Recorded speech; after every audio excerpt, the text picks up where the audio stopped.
বিশ্বকাপের football final খেলা Argentina বনাম স্পেন। তো শক্তির বিচারে বা বিভিন্ন পরিসংখ্যানে বা খেলোয়াড়দের পারফরমেন্স অনুযায়ী স্পেনকে আমি এগিয়ে রাখছি। স্পেনের জেতার সম্ভাবনা বেশি। আসলে এবার খুব জমজমাট একটা লড়াই হয়েছে।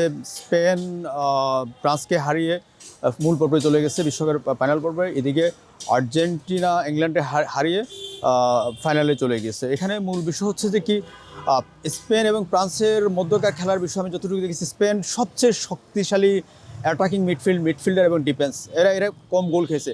কিন্তু এই ফ্রান্সের বিষয়টা হলো, ফ্রান্সের ওই দিনের খেলায় বিশেষ করে মিডফিল্ড ভালো খেলে নেয়, ডিফেন্সে তেমন একটা ভালো খেলে নেয়, যার কারণে এই ফ্রান্সের অ্যাটাকিং ডিফেন্স বিশেষ করে এমবাপ্পে ওরা ছিল নিষ্প্রভ ছিল। তো এখানে মধ্যমাঠে সবচেয়ে শক্তিশালী স্পেন, আর এখানে হচ্ছে আপনার ডিফেন্সও স্পেন শক্তিশালী টিম হিসেবে প্রতিহত হয়েছে। আর আর্জেন্টিনা ইংল্যান্ডের ম্যাচে আর্জেন্টিনা আসলে অনেকের উপরে ডিপেন্ডেন্ট, বিশেষ করে ওরা মেসি ডিপেন্ডেন্ট। এখানে যেহেতু স্পেন এবং ফ্রান্সের শক্তির তারতম্য দিকে প্রায় সেমে, তবে আমি যেহেতু স্পেনের মধ্যমাঠ এবং ডিফেন্সে খুব ভালো, এই জন্য আমি স্পেনকে একটু এগিয়ে রাখতেছি। স্পেনের সম্ভাবনাটা আমি বেশি দেখছি আর কি।